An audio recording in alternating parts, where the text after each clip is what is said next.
So hello friends, എല്ലാവർക്കും പുതിയൊരു വീഡിയോയിലേക്ക് സ്വാഗതം. അപ്പം ഇന്നത്തെ ഈ ഒരു വീഡിയോ എന്ന് പറയുന്നത് നമ്മുടെ ബേസിക് മാത്സിന്റെ രണ്ടാമത്തെ പാർട്ടാണ്. ഫസ്റ്റ് പാർട്ട് നിങ്ങൾ കണ്ടെന്ന് വിശ്വസിക്കുന്നു. ഫസ്റ്റ് പാർട്ടിൽ നമ്മൾ സർക്കിളുമായിട്ട് ബന്ധപ്പെട്ട സർക്കിളിന്റെ റേഡിയസ് ആൻഡ് ഡയമീറ്റേഴ്സ്, നമ്മുടെ റേഡിയസ് ആരവും ഡയമീറ്റർ വ്യാസവും, ഇത് രണ്ടിനെ കുറിച്ചാണ് നമ്മൾ നമ്മുടെ ഫസ്റ്റ് പാർട്ടിൽ പറഞ്ഞത്. അപ്പം ഇനി ഈ ഒരു പാർട്ടിൽ നമ്മൾ സർക്കിൾസിനെ കുറിച്ച് തന്നെ കുറച്ചുകൂടെ ഡീറ്റെയിൽ ആയിട്ടുള്ള കുറച്ച് കാര്യമാണ് പഠിക്കുന്നത്. സർക്കിൾസിന്റെ ഏരിയാസിനെയും അതുപോലെ പെരിമീറ്ററിനെ കുറിച്ചുള്ള കാര്യങ്ങളാണ് ഇന്ന് ഈ ഒരു വീഡിയോയിൽ നമ്മൾ പറയുന്നത്. അപ്പം മലയാളം മീഡിയംകാർക്കായിട്ട് ഏരിയ എന്ന് പറയുന്നത് പരപ്പളവും പെരിമീറ്റർ ചുറ്റളവും. ഓക്കെ, പരപ്പളവിനെയും ചുറ്റളവിനെയും, സർക്കിളിന്റെ വൃത്തത്തിന്റെ പരപ്പളവും ചുറ്റളവുമാണ് നമ്മൾ ഇന്ന് ഈ ഒരു വീഡിയോയിൽ ഡിസ്കസ് ചെയ്യാൻ പോകുന്നത്. അപ്പം ഈ ഒരു വീഡിയോ മുഴുവനായിട്ട് കാണുക, നിങ്ങൾക്ക് വളരെ യൂസ്ഫുൾ ആവും. 10ാം ക്ലാസ്സിനായാലും അതുപോലെ 9ാം ക്ലാസ്സിനായാലും നമ്മുടെ സർക്കിൾസിനെ കുറിച്ച് എന്തായാലും നിങ്ങൾക്ക് ഏരിയയും പെരിമീറ്ററും കാണാനുള്ള ഒരു ചോദ്യം കാണും. അത് നിങ്ങളുടെ ബാക്കി ചാപ്റ്റേഴ്സിനായിട്ട് കണക്ട് ചെയ്തിട്ടായിരിക്കും. അപ്പം ഏരിയയും പെരിമീറ്ററും എങ്ങനെ കാണും എന്നുള്ള ഒരു ബേസ് നിങ്ങൾ എന്തായാലും ഉറപ്പിച്ച് വെക്കുക. ഓക്കെ, അപ്പം നമുക്ക് നേരെ വീഡിയോയിലേക്ക് പോകാം. വീഡിയോയിലേക്ക് പോകുന്നതിന് മുമ്പ് ഈ ഒരു ചാനൽ ആദ്യമായിട്ടാണ് കാണുന്നതെങ്കിൽ സബ്സ്ക്രൈബ് ചെയ്ത് വെക്കുക. അങ്ങനെയാണെങ്കിൽ നിങ്ങൾക്ക് ഇതുപോലത്തെ യൂസ്ഫുൾ വീഡിയോസ് ഈ ഒരു ചാനലിൽ ലഭ്യമാകുന്നതാണ്. സോ സബ്സ്ക്രൈബ് ചെയ്ത് വെക്കുക. ഈ ഒരു വീഡിയോ ഇഷ്ടപ്പെട്ടാൽ തീർച്ചയായിട്ടും ലൈക്ക് നൽകേണ്ടതാണ്. അപ്പം നേരെ നമുക്ക് വീഡിയോയിലിട്ട് പോകാം. അപ്പം നിങ്ങൾ ഈ ഒരു ഏരിയ സർക്കിൾസിനെ കുറിച്ച് മെയിനായിട്ട് പഠിക്കുമ്പോൾ നിങ്ങൾ ഏരിയ പെരിമീറ്റർ ഒക്കെ പഠിക്കുമ്പോൾ നിങ്ങൾ കാണാൻ പോകുന്ന ഒരു സിമ്പിളാണ് ഇപ്പൊ തന്നിരിക്കുന്നത്. ഈ ഒരു സിമ്പിൾ എന്താണ്, നിങ്ങൾ ചിലരൊക്കെ ആദ്യമായിട്ടായിരിക്കും കാണുന്നത്. ഇനി അങ്ങോട്ട് കാണാൻ പോകുന്നത് ഈ ഒരു സിമ്പിൾ ആയിരിക്കും. ഓക്കെ, ഈ ഒരു സിമ്പിൾ എന്താണെന്ന് അറിയാത്തവർക്ക് ഞാൻ പറഞ്ഞുതരാം. ഈ ഒരു സിമ്പിള് നമ്മൾ സർക്കിൾസിനെ കുറിച്ച് പഠിക്കുമ്പോൾ മെയിനായിട്ട് നോക്കേണ്ട ഒരു സിമ്പിളാണ്. ഇതിന്റെ പേര് പൈ എന്നാണ്. PI പൈ എന്നാണ് ഇതിന്റെ പേര്. ഇതിന്റെ വാല്യൂ എന്ന് പറയുന്നത് ഇതിന്റെ പേര് പൈ എന്നാണ്. ഇതിന്റെ വാല്യൂ എന്ന് പറയുന്നത് താഴെ കൊടുത്ത ഒരു ബോക്സിൽ കൊടുത്തിരിക്കുന്ന 3.14 ആണ് നമ്മൾ കാൽക്കുലേറ്റ് ചെയ്യാൻ ഉപയോഗിക്കുന്ന വാല്യൂ എന്ന് പറയുന്നത് 3.14 ആണ്. ശരിക്കും പറഞ്ഞാൽ പൈയുടെ വാല്യൂ ഇങ്ങനെ കുറെ നീണ്ടു കിടക്കുന്ന ഒരു വാല്യൂ ആണ്. അങ്ങനെ നീണ്ടു കിടക്കുമ്പോൾ പൈയുടെ വാല്യൂ ഇങ്ങനെ നീണ്ടു കിടക്കുമ്പോൾ കാൽക്കുലേറ്റ് ചെയ്യാൻ പാടായതുകൊണ്ടാണ് നമ്മൾ ജസ്റ്റ് ഇങ്ങനെ ഒരു 2 പോയിന്റിൽ ഒതുക്കിയിരിക്കുന്നത്. 3.14 എന്ന 2 പോയിന്റിൽ ഒതുക്കിയിരിക്കുന്നത് അതുകൊണ്ടാണ്. ഓക്കെ, അപ്പം നിങ്ങൾ 10ലായാലും 9ലായാലും നിങ്ങൾ പൈ വെച്ച് കാൽക്കുലേറ്റ് ചെയ്യുമ്പോൾ 3.14 എന്ന വാല്യൂ നിങ്ങൾ ഉപയോഗിച്ചാൽ മതി. അതുകൊണ്ടാണ് പറഞ്ഞത് ആ ഒരു ബേസ്, അത്രയും ഒരു ബേസെങ്കിലും നിങ്ങൾ അറിഞ്ഞിരിക്കണം. പൈ എന്ന് പറഞ്ഞ പൈയുടെ വാല്യൂ 3.14 ആണെന്നുള്ള ബേസ് നിങ്ങൾ ഇവിടെ നിന്ന് അറിഞ്ഞിരിക്കണം. എന്നാൽ മാത്രമേ നിങ്ങൾക്ക് ഏരിയാസിനെയും അതുപോലെ പെരിമീറ്ററിനെ കുറിച്ച് വളരെ വ്യക്തമായിട്ട് നിങ്ങൾക്ക് മനസ്സിലാവാൻ സാധിക്കും. ഓക്കെ, അപ്പൊ പൈ എന്താണെന്ന് വ്യക്തമായിട്ട് മനസ്സിലായതുകൊണ്ട് ഇത്രയെങ്കിലും ബേസ് നിൽക്കുകയാണ്. ഓക്കെ, പൈ എന്ന് പറഞ്ഞാൽ 3.14 ആണെന്നുള്ള ബേസ് നിൽക്കുകയാണ്. ഓക്കെ, ഇനി ചിലർക്ക് ചില ഡൗട്ട് കാണി എന്തുകൊണ്ടാണ് ഈ പൈ എടുത്തതെന്ന് അത് ഞാൻ പറഞ്ഞുതരാം.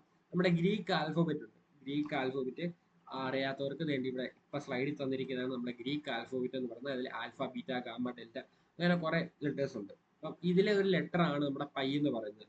ഓക്കെ, ഇതിലെ ലെറ്റർ ആണ് ഇവിടെ കൊടുത്തിട്ടുണ്ട്. ഇതാണ് നമ്മുടെ പൈ എന്ന് പറയുന്നത്.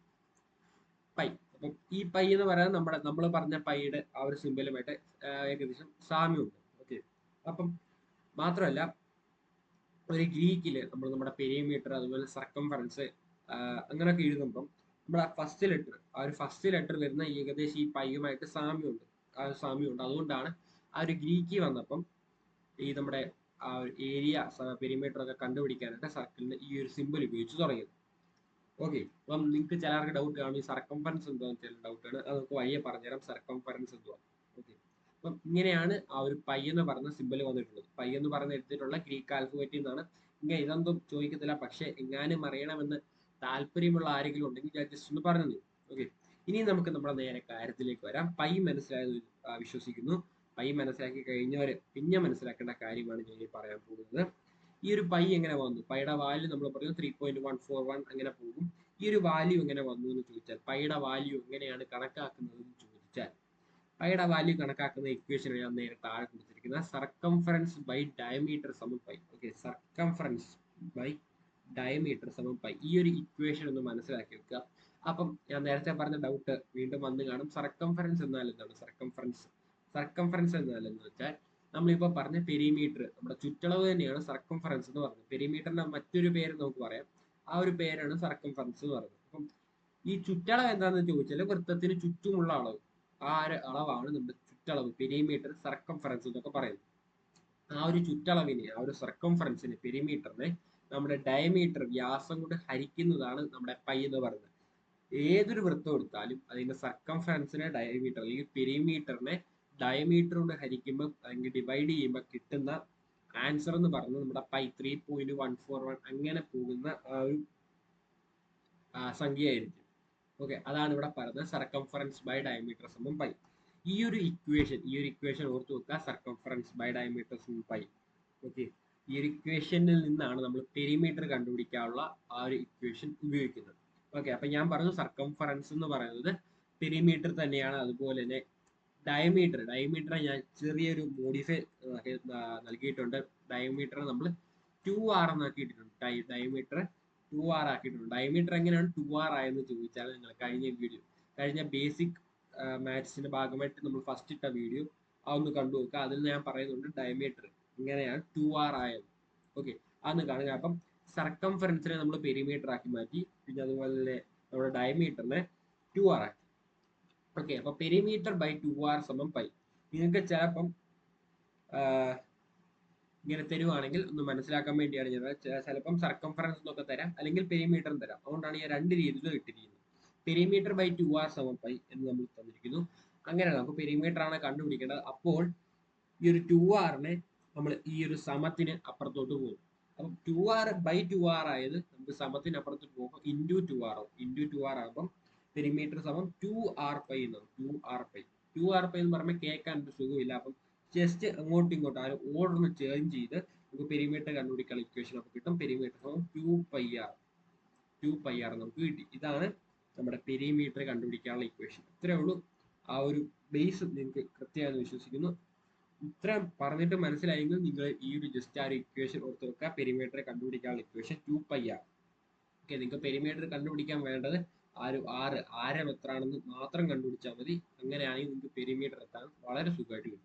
ഓക്കെ, ഇപ്പൊ ആരം 6 ആണെങ്കിൽ 2πr, 2 ഇൻറ്റു പൈ ഇൻറ്റു ആരം നമുക്ക് 6 എടുക്കാം. 2 ഇൻറ്റു പൈ ഇൻറ്റു 6, അപ്പം 12 പൈ നമുക്ക് ഉത്തരം കിട്ടും. അത്രേ ഉള്ളൂ. വളരെ സിമ്പിൾ ആണ് പെരിമീറ്റർ. നിങ്ങൾക്ക് ഇതുവരെ പറഞ്ഞു ഒന്നും മനസ്സിലായില്ലെങ്കിലും ഈ ഒരു ഇക്വേഷനും അതുപോലെ തന്നെ ഈ ഒരു ഇക്വേഷനും ഇത് രണ്ടും ഒന്ന് ജസ്റ്റ് ഒന്ന് ഓർത്ത് വെക്കുക. നിങ്ങൾക്ക് ഉപകാരപ്പെടും. പെരിമീറ്ററിനൊക്കെ എന്തായാലും ഉപകാരപ്പെടും. ഓക്കെ, ഈ ഒരു ഇക്വേഷൻ ഉപകാരപ്പെട്ടില്ലെങ്കിലും ഈ ഒരു ഇക്വേഷൻ ഉറപ്പായിട്ടും ഉപകാരപ്പെടും. സോ ജസ്റ്റ് ഒന്ന് നോട്ട് ഡൗൺ ചെയ്യുക. ഇത്രേ ഉള്ളൂ നമ്മുടെ പെരിമീറ്റർ. ഇനി നമുക്ക് പഠിക്കാനുള്ള ഏരിയനെ കുറിച്ചാണ്. ഏരിയ എന്ന് പറഞ്ഞാൽ പരപ്പളവ്. പരപ്പളവ് എന്താന്ന് പറഞ്ഞാൽ നമ്മൾ ചുറ്റളവ് പറഞ്ഞു, നമ്മുടെ പെരിമീറ്റർ പറഞ്ഞു. പെരിമീറ്റർ എന്ന് പറഞ്ഞാൽ ചുറ്റുമുള്ള അളവാണ്. നമ്മുടെ പരപ്പളവ്, നമ്മുടെ ഏരിയ എന്ന് പറഞ്ഞാൽ നമ്മുടെ മൊത്തത്തിലുള്ള ആ ഒരു വൃത്തത്തിന്റെ അകത്തുള്ള മൊത്തത്തിലുള്ള അളവ്, അകത്തുള്ള അളവാണ് നമ്മുടെ ഏരിയ എന്ന് പറയുന്നത്. ഏരിയ എങ്ങനെ കണ്ടുപിടിക്കുമെന്ന് ചോദിച്ചാൽ ഞാൻ ഡയറക്റ്റ് ആ ഒരു ഇക്വേഷനിലേക്ക് വരുവാണ്. നമ്മുടെ ഏരിയയുടെ ഇക്വേഷൻ എന്ന് പറഞ്ഞാൽ πr² ആണ്. ഓക്കെ, πr² ആണ് നമ്മുടെ ഏരിയ കണ്ടുപിടിക്കാനുള്ള ഇക്വേഷൻ. ഈ ഒരു ഇക്വേഷൻ എങ്ങനെ വന്നു എന്നാണ് ഞാൻ പറയുന്നത്. ഓക്കെ, ഈ ഒരു ഇക്വേഷൻ നോക്കി വെക്കുക. ഏരിയ സമം ഏരിയ കണ്ടുപിടിക്കാൻ πr². ഇവിടെ നമുക്ക് 6 മാത്രം മതി. ഓക്കെ, ഇപ്പം നമ്മൾ നേരത്തെ പറഞ്ഞ 6 സെന്റിമീറ്റർ ഉള്ള ആരമാണെങ്കിൽ നമുക്കിപ്പോൾ പറയാം π ഇൻറ്റു r². അപ്പം 36 പൈ, 36 പൈ ആയിരിക്കും വരുന്നത്. ഓക്കെ, അപ്പം നിങ്ങൾ സ്ക്വയർ ഒക്കെ നോക്കി വെക്കുക. സ്ക്വയർ ഒന്നും പഠിച്ചിട്ടില്ല കുഴപ്പമില്ല, നമ്മളിപ്പോൾ സ്ക്വയറിനെ കുറിച്ചുള്ള വീഡിയോ ഉടനെ നമ്മൾ ചെയ്യുന്നതായിരിക്കും.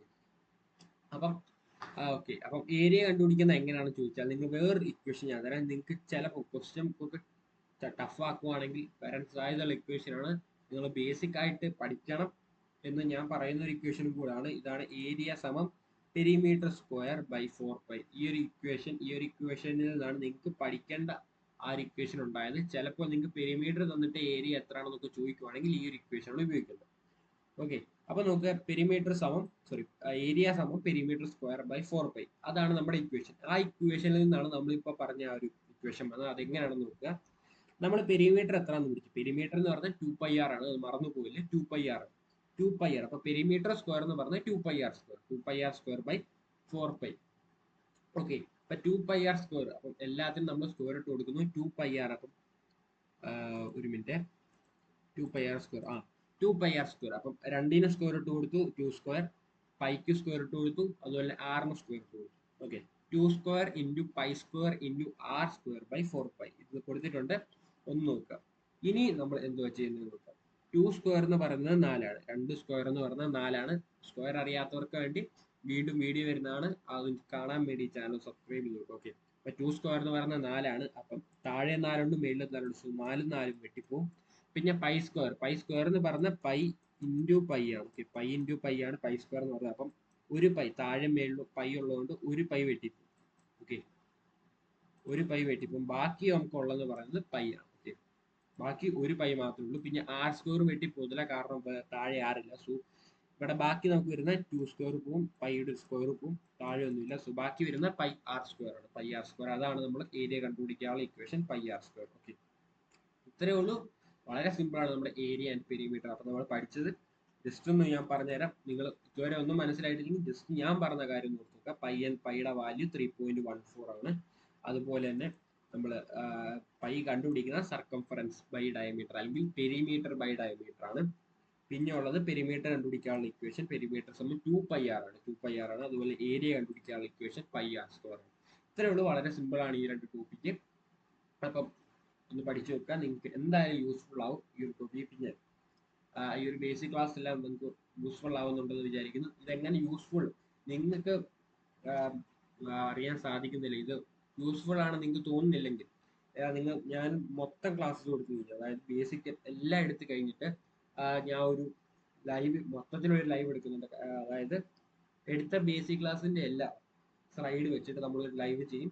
ആ ലൈവിന് ശേഷം പിറ്റേ ദിവസം നമ്മളൊരു ക്വസ്റ്റ്യൻ പേപ്പർ നമ്മൾ യൂട്യൂബ് ചാനൽ ഇടുന്നതാണ്. അതിന്റെ പിറ്റേ ദിവസം നമ്മൾ ആ യൂട്യൂബ് ചാനൽ നമ്മൾ പഠിച്ച ബേസിക് കാര്യങ്ങളെ വെച്ച് മാത്രം ഒരു ക്വസ്റ്റ്യൻ പേപ്പർ ആയിരിക്കും. അത് നിങ്ങൾക്ക് ചെയ്യാൻ കഴിയുന്നുണ്ടോ എന്ന് നോക്കുക. അതിനുശേഷം അതിന്റെ പിറ്റേ ദിവസം ഞാൻ ഒരു ലൈവ് ഇടും. ആ ഒരു ക്വസ്റ്റ്യൻ പേപ്പർ നമ്മൾ ഡീറ്റെയിൽ ആയിട്ട് നമ്മൾ പഠിക്കുന്നതിന് അതെങ്ങനെ ചെയ്യുമെന്നൊക്കെ നമ്മൾ ആ ഒരു ലൈവിൽ നമ്മൾ പറയുന്നതായിരിക്കും. സോ ആ രണ്ട് ലൈവും പിന്നെ ആ ഒരു ക്വസ്റ്റ്യൻ പേപ്പറും നിങ്ങൾ മസ്റ്റ് ആയിട്ട് നോക്കുക. ഓക്കെ, അതിനെക്കുറിച്ചുള്ള അപ്ഡേറ്റുകൾ നമ്മൾ വഴിയെ പറഞ്ഞു തരുന്നതാണ്.